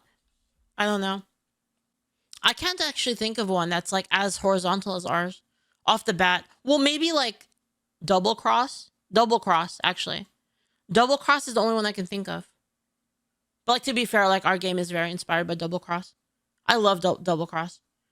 Dungeons and Dragons is very vertical. Like, it's very vertical. You get attacks that hit harder. Like you get spells that are more powerful. Because the power-ups it offered past a certain level were all Sage Money says, I also love Double Cross. Do you see the Double Cross inspiration? Sage, we played a lot of Double Cross back in the day. That's why. Yeah. It gave a lot of replayability because then Mario could then challenge the game in different levels in different ways. I mean, it's not the only reason why Mario 3 was considered a masterpiece. It's also one of the best in terms of level design, which I already went over, but you get the picture. However, I will put this in C tier because it's not necessarily something that will automatically make the game bad. It's just something that will often have the game showing signs of untapped potential. There are a lot of games out there that I've played or even tested that would have been so much better if the devs just took the time to add some horizontal variants. Anyways, next up is unskippable cutscenes. Here is the reality check. Your story may be good, but in all likelihood, it is not. Many players would rather just skip it. It is always better to let the player decide this, but I will put it in C tier because it's really only a minor annoyance. I agree. It's something easily forgivable if the rest of the game is good. And you know, sometimes the story is at least somewhat entertaining, but it's still bad and you shouldn't do it. It's another one of the problems of retro games versus new modern games. Modern games have a lot going for them due to, you know, more advanced hardware, but they also have this problem of unskippable cutscenes. And that's why I, just like so many other gamers, often find ourselves tempted to just go back to this. Well, like, it's annoying because, like, if you want to play the game again, like, for the second time and you can't skip the cutscene, it's really annoying, right? Just let people cut it. Like, skip it, basically. Yeah. Super Nintendo every now and then. Because sometimes we'd rather just have quick and easy entertainment than being forced to watch a movie when we wanted to play a video game. Again, C tier. Next up is mobile slop. Now, this is the actual problem of mobile gaming. What I mean by mobile slop is bad game design decisions that devs are kind of somewhat forced to make due to the limitations of smartphones and touchscreen controls. Oh yeah, this a really is annoying. good example of this is a recent game I played. Dragalia Lost, man. Man, Dragalia Lost was so good, but the controls, holy fuck, the controls were so bad. Crystal of Atlan. Can you guys imagine if Dragalia Lost was on Switch? It would have been so much better. It is a PC and mobile game cross-platform MMO, which to its credit, it is one of the better ones I've ever played of this genre. In fact, it's pretty much the only cross-platform MMO that I found entertaining enough to get to max level. However, it is definitely guilty of some mobile slop. For example, pretty much every single MMO, even MMORPGs from way back in the day, be it old school classic World of Warcraft, EverQuest, or Guild Wars freaking 1, when you hold your mouse and you hover it over an item, a tooltip pops up showing you what that item is and giving you a basic rundown of what the item does. But in Crystal of Atlan, on the PC version, when you mouse over an item, it doesn't do this. You have to click and hold the item, and then it shows you the tooltip. Now, of course, for mobile gaming, this makes perfect sense because there is no mouse over on a phone. You just have your finger. So, of course, you would have to push and hold on an item, and that would be a good control as far as mobile phones go to be able to see a tooltip for an item. So in that regard, it makes total sense. But on the flip side, it is completely stupid for the PC version. And then, of course, there's just the fact that a lot of games are a lot more simplified these days because, again, they want to be cross-platform with, you know, PC and mobile. And so you end up with actually something that even more encourages vertical progression. You want to know what really pisses me off here, guys? Like, I'm gonna be real. There's one case of this that is the most fucking annoying. The most fucking annoying game-killing one. You ready to hear it? Controller auto-aim. That has single-handedly ruined so many games for me. It's actually fucking crazy. sessions slop, because you can't really have a game with dozens of abilities at once available to you, like, say, for example, Final Fantasy XIV. There's just not enough space on a phone to fit buttons for a thumb, and just mobile controls in general suck. And so that's what mobile slop is, and I understand why devs do it, because the mobile market is a huge market, and mobile gamers tend to spend a lot of money. But on the PC side of things, it's definitely annoying, because it results in a lot of games having these really weird limitations and flaws that just never existed before. And so while I understand it from an economic perspective, the absolutely abysmal effect it has had on actual gameplay just cannot be ignored. And so I must put it in F tier, with the only thing sparing it from the pit of hell being the fact that it has an economic boon to it. It has at least a reason behind it. I do not like that reason, and it is very bad for the game industry from the gamer's perspective, and that's why it goes to F tier, but I at least understand the reason. So again, F tier. Anyways, next up is localization slop. This is when localizers who are in charge of translating an Eastern game, usually from Chinese or Japanese or Korean, usually to English for a global market, and they decide to, you know, change the dialogue to make it a little bit more in line with their politically correct beliefs. Yep, it is always stupid when they do this. This is so annoying. And it is also a blatant abuse of intellectual property laws when they try to get mods that fix their stupidity banned. Absolute pit of hell tier. Next up is not being able to edit the controls. Pit of hell, now, if the game is genuinely unique and needs a way for certain controls to be a certain way, then this is slightly understandable, which spares it from F and pit of hell tier. But in reality, especially from a PC gamer side, most of the time when you make it so that we can't edit controls, all you're it's also like it's, I don't know if this is just me, but it's also disrespectful if like you take someone else's work and then like you add your own like thing to it just to be like, yeah, you know, like we gotta you gotta fight the power, you know, we gotta get them, we gotta tell them how it is, right? Like, dude, it annoys me so much when they do that. I feel like it's disrespectful to the original content creators. Like, as a localizer, it's not your job. It's not your job to like make something like more appropriate. Like in terms of like, when I mean more appropriate, I mean like in terms of like your sensitivities, basically. It's not your job. It's not your job to do that. It's your job to like fucking translate what they're saying. Doing is forcing us to set up a macro profile for your specific game, and thus making us waste our time circumventing the restriction at the OS level. And let's be honest, in most cases, this is just developer laziness. D tier. Now, next up is clunky. Yeah, something that bothers them less, exactly. I think it is Nux who calls it cultural vandalism. You know what? That's a good term for it. Cultural vandalism, yeah. So, you know, when it comes to actual gameplay mechanics, what makes a game good? What makes a game fun? What makes the world tick? What, again, gets the dopamine going, gets the monkey neuron activated? I think good gameplay is something that everybody kind of understands, but it's really difficult to define and explain. And the reason for that is that it's actually easier to explain it by explaining what it isn't, which is that good gameplay isn't clunky. The entire point of a video game is that you have something responding to player input. And so when those responses are slow and do not feel smooth, you know, when it feels like the input doesn't really do much to what's happening on screen, the result is something that just is... This is like one thing that actually bothers me about Fate Trigger. Like, I really love Fate Trigger, don't get me wrong, but the unresponsiveness sometimes of interactions is so fucking annoying. It's like the worst thing about the game.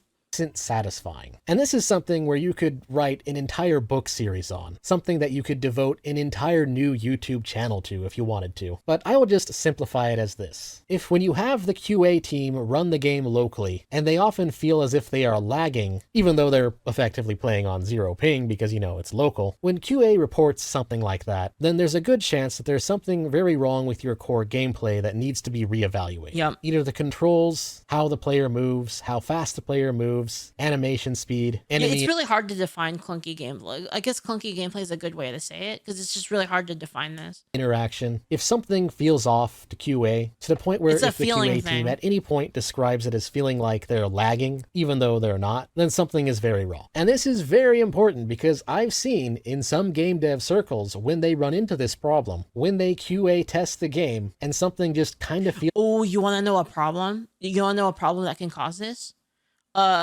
One thing that causes this like game development side is what happens is, so developers, when they create the game, they know about the game because they made it, right? So because they made it, they already know like what button does what, like they expect a certain amount of movement. They've become so accustomed to the game that like they don't notice like the control issues. They don't notice like the movement issues, and that's kind of like why you need like QA testing for that, like QA and like just focus testing, because that helps you understand like like a perspective that you don't have. And sometimes that's just an issue of like you've been playing the game so much that you don't notice it. Yeah. Feels laggy, just doesn't feel fun. Devs will make the critical mistake of, instead of fixing the gameplay... This one's a hard one. Like, this is a hard one to do. This actually is a very difficult problem. The reason why is because sometimes players will bullshit you too. Right? So it's like you have to like... It's difficult to parse like what is real and what isn't. And I think that's just really something you have to intuit. So it's difficult, basically. It's difficult. They just make things easier. They cover up the bad game design with making it impossible to lose. So that way the casuals feel good about themselves. And the reality is casuals will move on to the next game. But anyways, I give it a D tier, and only because it's legitimately difficult to spot and understand. Which, speaking of lag, next up is no netcode. Another very common problem in online multiplayer games. Please always make sure you hire programmers who understand netcode. I have seen so many games committing just there's a lot of games that have been really good, and they just got completely fucked by having bad netcode. Like, just like, this is something that can come if your game is intended to be played online and you have bad netcode, it just kills the game completely. Like, it's over. Like, you might as well have not made the game in the first place. So like, you actually should focus on making the netcode good, like, before anything. Because if the game netcode is bad, it's unplayable, and then nobody wants to play it, and then you just lose the entire project. Like, all of the work that you put into designing the characters, creating the art, doing the sound design, the music, none of that matters if the netcode is bad. It's so foundational for the netcode to be good that you might as well just not do anything else if your netcode sucks. Basic mistakes, like for example not having skill queuing in an online game, resulting in really stupid weird things like player attack speed or player gun firing speed being limited by the player's latency because the game logic can't understand that the player is holding the button down. Very stupid when this happens. Very embarrassing. Please, game devs, make sure that if you're making an online multiplayer game that one of the lead programmers understands netcode. And this one goes to F tier. Ignoring the problem of lag can absolutely kill your game. Next up is tokenism or diversity slop, which is where they make the character cast diverse. That's right. First, to appease the woke toys. This one goes to D tier. I mean, the only real issue behind it is that the reasoning it uses is false. When people are asked if they want representation, they'll often say that they want representation. But the problem is, what people say that they want doesn't necessarily match what they actually show that they want in practice. In reality, Dragon Ball Z has proven that diversity doesn't really matter that much at all. People say that they care, but they don't. Anyway, this goes to D tier simply because it doesn't automatically make the game bad. It's just annoying and also often a... Diversity is only good in games if it actually adds something interesting. That's it. That's really what it comes down to. Is if it's in there for like no reason, then it doesn't add anything to the game, basically. Sign that the devs behind the game don't really know what they're doing. So while it doesn't automatically deduct from gameplay, in reality it kind of does deduct from gameplay, because you know the devs that do this are most likely going to be making more mistakes than just making diversity slop. Again, D tier. Now, next up is something a bit more in-depth, and that is talking about extreme punishing in games. So for example, retro games where you had one life, and if you died, you have to start all the way back at the beginning. It's like Moraine. Most of the time it wasn't just one life. Maybe you had 3 lives, but then, you know, you had to start back at the beginning. It's actually kind of interesting. A lot of retro games... That's why we added the thing where you get to keep some of your EXP, because it was kind of, we were like, man, starting over for the very beginning probably feels super bad. So like, why don't we like make it so you get to keep half of it? That's why we added that. Games are significantly harder to beat, even though it only takes... That wasn't in the original game. An hour or so to beat them, simply because they're much more punishing. It was a way for the games to kind of artificially increase the gameplay time, because you genuinely had to, you know, get good at the game. That's why... Hey, Night Rocket, thank you for the sub. Thank you. Sometimes I like to call it the get good era of gaming, in order to, you know, actually beat the game. And some people might be noticing that I have included a picture of Ghosts and Goblins for this one. And here's the thing, Ghosts and Goblins is actually being here as an example of a game that isn't that punishing. And yes, yes, I know that's a little bit weird to say that, because if you're familiar with Ghosts and Goblins, then you're familiar with the fact that it's considered one of the hardest, if not the hardest games on the NES. I mean, I remember beating this game when I was 6 or 7 years old or something. I actually have the NES cartridge still from my old days buried somewhere in one of my boxes. But of course, it took me somewhere around 200, 300 deaths. However, there was one thing about Ghosts and Goblins that I really liked that let my child self ignore the fact that it was really, really hard, which is that it wasn't totally punishing. Ghosts and Goblins was actually very progressive as a game in that it was one of the only games at the time that gave you infinite continues. Yeah, there are like some games. So basically the overly punishing thing is like those games. You ever have a case where you have like a really difficult boss, but then the run back is like really fucking hard? Like you're like the run back is so long, basically. Yeah, it's like that, basically. You beat that level. It was really freaking hard to beat those levels, but you know. And like, obviously, like, this doesn't apply to something like a roguelike because that's like the whole point of the game, right? But sometimes that's not. Like, for examples, you have like, yeah, like sometimes in like a game like a Souls-like game, there'll be like, you know, again, a boss that's really hard to beat, but then you have to go through a gauntlet of fucking enemies, like, just to get to the boss. And there's like no save point right next to it. So like every time you die, you have to like go through like a 10-minute thing to like get back to where you were. You beat it. You can try over and over again. I recall when I actually finally beat the game, I actually had to leave the NES on for a while and then come back to it after eating dinner, die another 50 times and then finally beat it. But you know, it had infinite continues. It didn't send you back to freaking level 1 when you ran out of lives at the last stage. And I bring Ghosts and Goblins. This is why everyone got a Game Genie, by the way. Anyone remember Game Genie? You just got a Game Genie, so you didn't have to do the whole fucking level all over again, basically. Goblins up as an example because it shows that you can make a game hard without necessarily making it punishing. Another game that comes to mind that understood this was the Mega Man series. Another one of my favorites next to Ghosts and Goblins. Again, infinite continues. Now, fortunately, games these days don't really make this mistake anymore. In fact, they make the opposite mistake and make games pretty much unusable, which I'll get into soon. However, I just need to bring this up as just kind of a point in gaming history and how difficulty has evolved over the years. Some people, on the other hand, love punishing games. That's why some games like, say, Ori and the Blind Forest have things like a one life mode. You know, for those crazy people who actually enjoy that. But yeah, overall, it's an interesting piece of gaming history to understand about difficulty and how to put it in games. I put it in C tier. But anyways, next up is the actual problem, and that is making the game completely not punishing at all. Checkpoint, checkpoint, checkpoint, checkpoint, instant revive, instant revive. You legitimately cannot lose. Again, the picture in my mind of the musical chairs where it has more chairs than children. I mean, I guess some people like it when they just legitimately cannot lose, but let's be honest here. From a serious gamer perspective, this is total schlop. This is why I think that all... It's cringe because it makes it so there's no achievement, basically. Because if it's free, then there's no... Then it's meaningless, basically.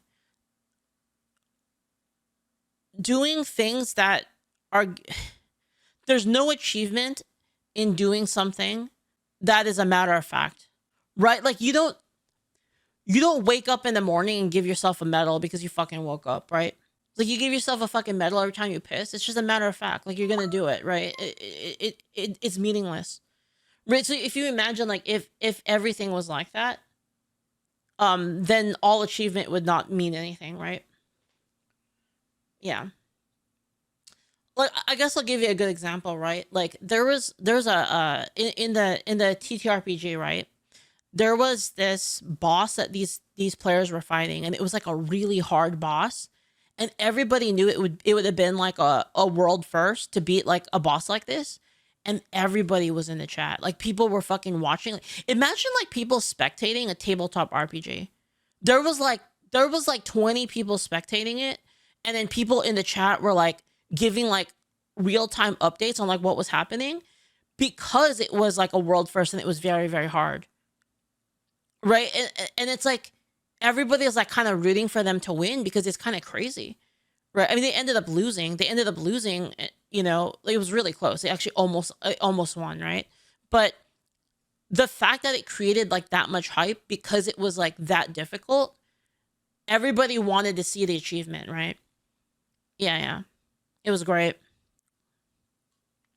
Modern games need to have hard modes unlocked from the start and not require you to beat the game on its normal mode. Because way too many games these days... it's great because it's an achievement. It's something that, like, you do, not because, you know, it's something that you do because it's hard, right?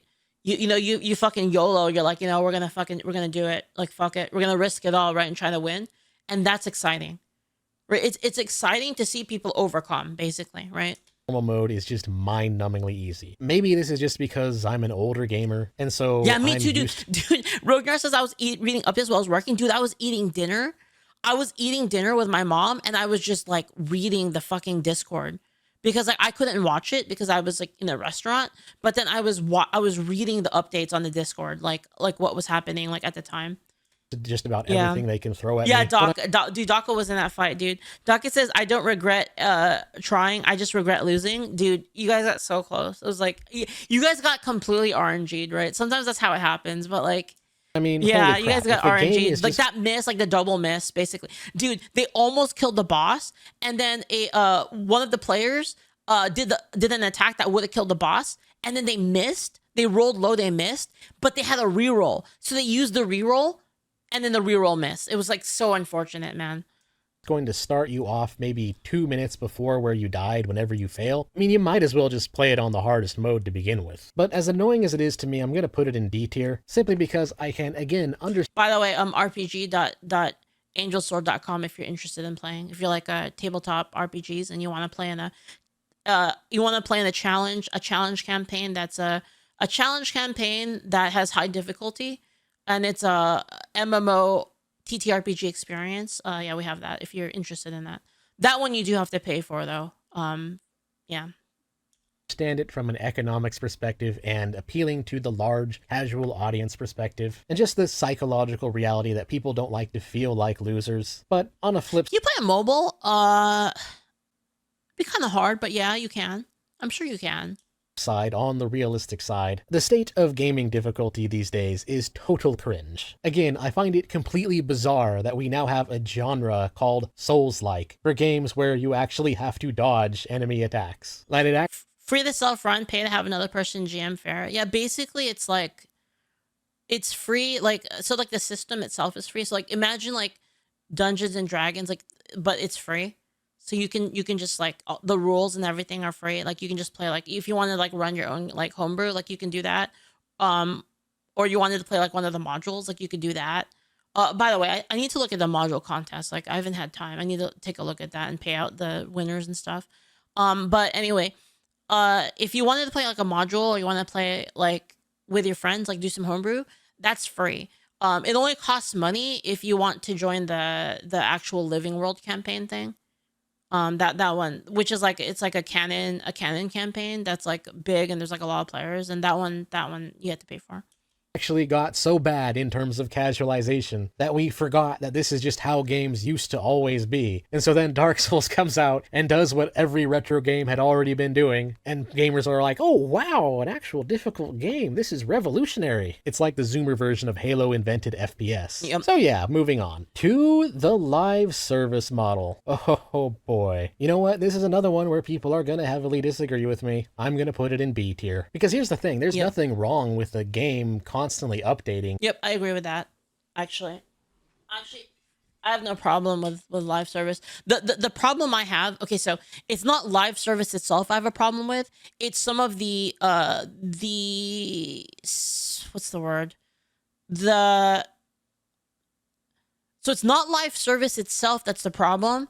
The problem is the byproducts that can be created from live service, and that's the constant, like, you always have to play every fucking day.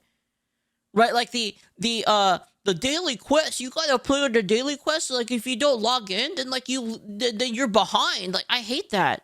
It's so fucking annoying, man. And giving people new stuff. Dailies are the word, dude. You know why they do dailies for engagement, so they can say like, oh, this many people logged in today, so there's a lot of people playing the game. That's why they do that, right?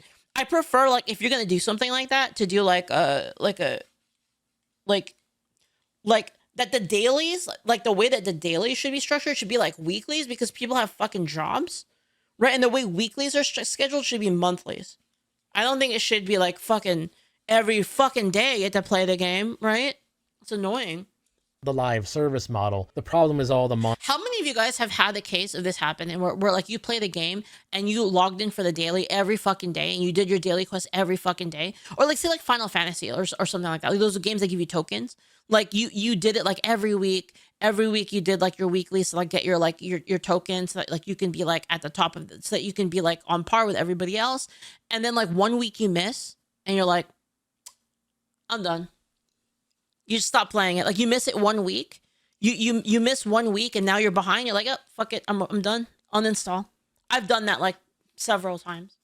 Monetization and whale schlop and free to play. That was me with Arknights at dude. That happened with me in Arknights too.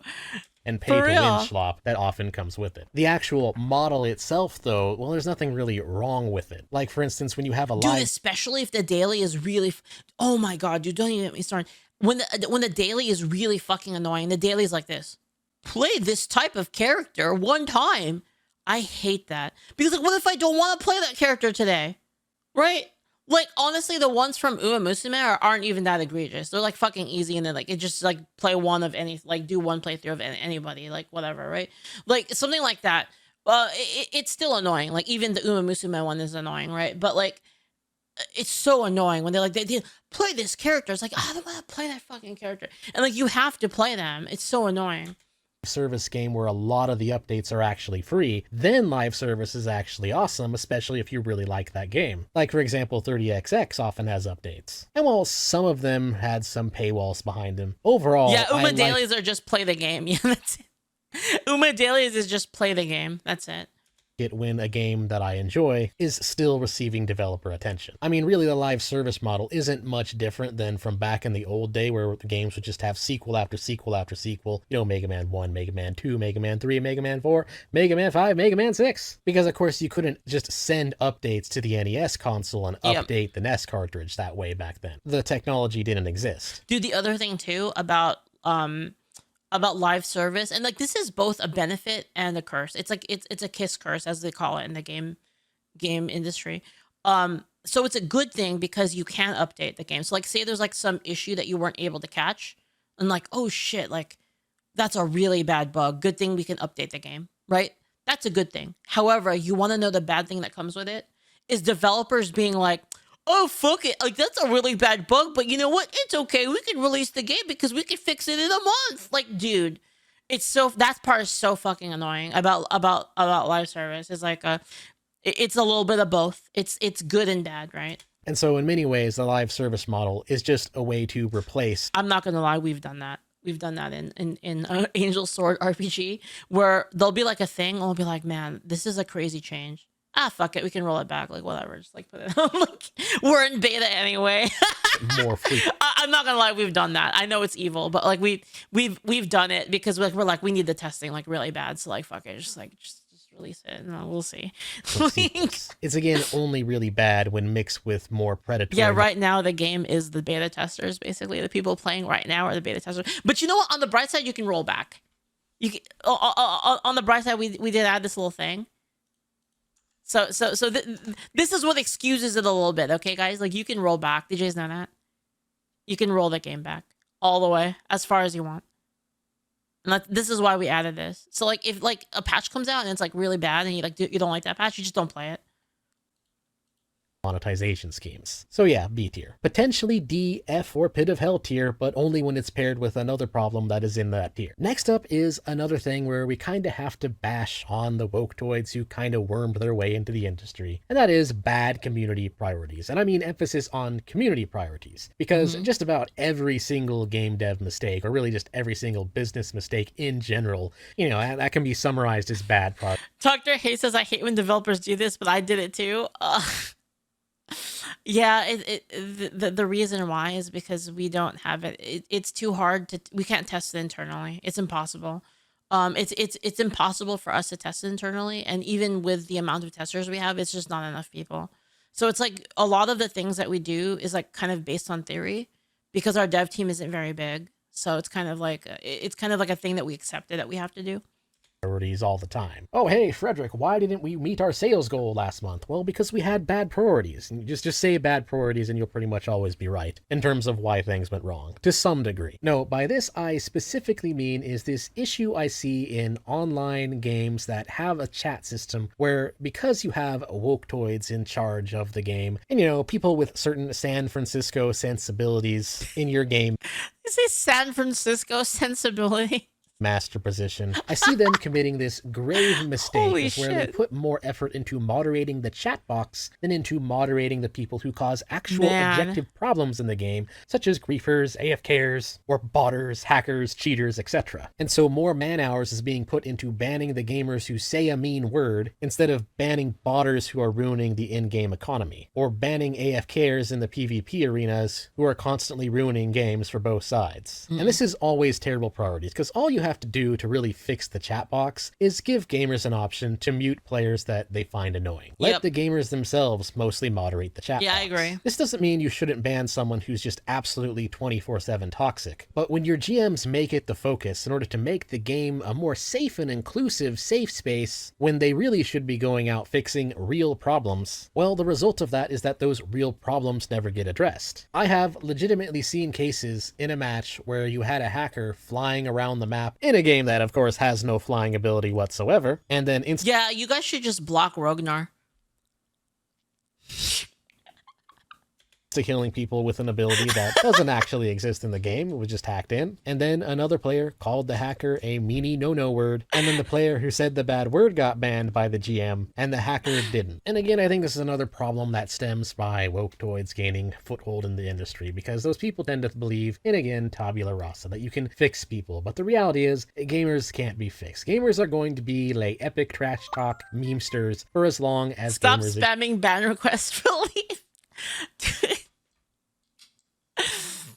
Okay, dude, Rogar's like up in the chat all the time, like, you're fucking trash, like, you're so stupid. Like I think at one point he called someone like an inbred clown or something like that. This is a guy, dude. Exist. And trying to fix it, especially when you're putting more effort into fixing it than, again, fixing the real problems, that is just... The problem is, like, he gets mad at people when they play bad, and then he talks shit, and it makes people, like, really sad. Calm down, Ro. You gotta calm it down a little bit, Rognar. Just a little bit, okay? Shy of Pit of Hell tier. I put it in F tier simply because often the game itself is good. It's just the mods who suck. Anyway, next up is Random Slop, which this is just kind of the gradual increase of randomness in gaming mechanics I've seen over the years. Like, for example, Team Fortress 2. When I first saw critical hits in Team Fortress 2, that was a radical increase to random luck in a first-person shooter back in those days. And the funny thing is that in terms of history, Team Fortress 2 is actually now more or less considered a more hardcore old-school first-person shooter, because the randomness has gotten even higher. Like, for example, if you compare an old-school first-person shooter like Quake 2 to a more new-school random first-person shooter, especially a free-to-play one, you will notice a massive change in bullet spread. Bullet spread in modern gaming is way randomized compared to how it used to be. Yeah, in fact, in the old days, true, some bullet spreads were intentionally not random. They would always fire the same amount in the same direction, or just fire perfectly straight, which isn't very realistic. However, it's a form of casualization. Increasing randomness in a game is kind of a way of doing equity balancing. It's just another way to reduce... I think like a good balance for this is like kind of the games that have like relatively tight spread, but it has like recoil. Gap between highly skilled players that you can control a little bit. However, I give it C tier simply because a lot of gamers don't really mind it. You know what I hate, dude? I hate the games that have like no ADS. They have like no ADS that shoots like exactly straight, and it just has like a freaking crosshair bloom that's just like full random. It's so annoying. Obviously, modern gamers are playing those modern FPS games anyways. Personally, I think a first-person shooter where you can't fire from the hip is automatically garbage, but you know, that's just my personal taste. That one, I just kind of... How many of you guys have had this kind of thing happen? Like, you're playing the game, and then this happens. Hold on. And then they'll have a game where, like, your crosshair is, like, this big. And then you'll have, like, enemy...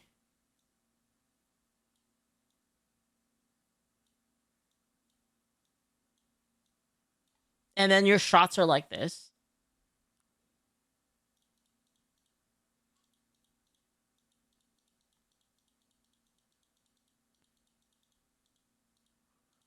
Like, you just miss every shot. It's actually like that. So fucking annoying, man. Accept the fact that I'm a bit of a boomer. So, C tier. Next up is neglecting QA. Now, I used to work for a major company as a QA tester and as a game balance aide. Was he a second generation Blizzard QA dev? If you are new to game dev, especially if you are an indie game dev, you have to understand that QA is not the same as playing the game. And QA testers are usually people with a bit of understanding of game dev and coding. And let me tell you, we will find bugs in your game. Hold up. People with a bit of QA who are new to game dev, especially if you are an indie game dev, you have to understand that QA is not the same as playing the game. And QA testers are usually people with a bit of understanding of game dev and coding. And that's not true. Sorry, that's actually not true. I don't know, maybe it was true where Mentis worked, but this isn't true for most places. I'm just being real. Like, I worked at a lot of different game companies, by the way. And how many did I work at? I worked at 3 game companies, and this isn't true. Let me tell you, we will find bugs in your game. Your code is not as good as you think it is. I see so many bugs. It depends on the type of QA. Like, some QA, like ones that work for like kind of website companies, probably have a little bit of knowledge on that, but it's not like always the case. Yeah. In games being released these days, it's very obvious. No, Asia says it's true that most QAs know coding to an extent. That's not true. Wait, that's not. No. Like out of all of the QA people I've worked with, maybe like 4 knew coding. That's not true. That's not true at all, man. To me. Like, maybe at some companies it's true, but like, I'm telling you, like, at every single place I've worked at, that hasn't been true. That's not to say that there aren't some people in QA that know coding. There are people that do, a couple, but it's definitely the minority. When a game has neglected QA. It might not be obvious to random gamers, and so for that reason, I'm gonna be really, really generous and give this a C tier. But seriously, it sticks out like a sore thumb. Trust me on this, if you have not extensively QA'd your game has bugs. It's not as bad these days because you can somewhat a lot of QA is being pushed to learn a degree of scripting. Well, in the context of being able to read the numbers, yes. But that's not the same thing. So, like, for instance, I don't know how to code at all. Like, even as a dev, I don't know how to code. Like, as a person who did game design, I don't know how to code. I don't know shit about code. But I do know a little bit about, like, about the scripting element, and that's, like, so I can change numbers and stuff and, like, actually use blocks. It's different than actually knowing how to program. It's not the same thing. Like, like, working in scripts and engines is not the same thing as knowing how to code. Rely on game engines. Like, for instance, if you use RPG Maker, you can make a game without learning how to code. And a lot of them are pretty stable compared to back in the day. But still, trust me, if you neglect QA, your game. No, it's not the same thing as code. It's not the same thing. Like, knowing how to open up a script editor and look at a number has nothing to do with knowing how to code. It's not even remotely the same. Game has bugs, and I mean thousands of them. And last but definitely not least, lecturing gamers. And yes, that is once again using Dragon Age Veilguard as an example. Now, there's a right way to include philosophy and morality in your game, and a wrong way to do it. The simple example of the right way to do it is to look at Metal Gear Solid. There's a lot of moral questions that Metal Gear Solid poses. There's a lot of philosophical questions about murder and torture and whether or not you can really blame somebody for being what they are considering their circumstances. But you know what Metal Gear Solid never does? Is it never tells you what it thinks right and wrong is. At no point in its script does it not allow the player to think for themselves. It introduces characters of questionable morality from certain backgrounds and lets the player decide. This is a critical thing that I think woketoids don't understand. Because I see these midwits, especially all over the place on Reddit, saying that, oh, gaming was always philosophical, it was always political. And you know what? They're to some degree right. Ever since, I'd say, the Super Nintendo days, games have had a little bit of philosophy in them. That's around the time when we started seeing more storytelling, and that's where we started to see occasional games bringing up the occasional, moral quandary. And I swear these people really just do not seem to understand that there's a very big difference between telling a story and being preachy. When you are outright lecturing the player about pronouns, the writer dev is no longer telling a story. They're injecting their crappy politics into the game and trying to tell players that they're wrong if they... Dude, that scene from, was it Dragon Age with the pronouns? Dude, that was so fucking annoying. Holy crap. They disagree. Regardless of what they're preaching, this is always a sign of amateur writing. However, I will just barely spare this one from Pit of Hell tier, simply because it's easy for an amateur writer to accidentally make this mistake. But to the devs doing it on purpose, absolute Pit of Hell tier. And anyways, that's about wraps it up. I hope you gamers out there enjoyed this as just kind of a cathartic takedown of a lot of the crap we're currently seeing in the industry. And hopefully any current devs or future aspiring devs, especially indie devs, will take what I've said to heart. Because I guarantee you, I am not the only one who has noticed. Anyways, that is all. Thanks for watching. Yeah, like, video. Share, comment, subscribe, and all that good algorithm stuff. And if you want to support my content, you can do so on Subscribestar, becoming a member of the channel. I bought the Fumo hat, guys. The Fumo hat. Fumo hat, very poggers.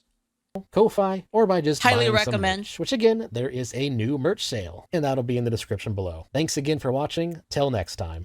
All right, guys. I'm gonna link this to you guys. Give it a thumbs up, and yeah, give the videos a thumbs up so that Mentis gets more views.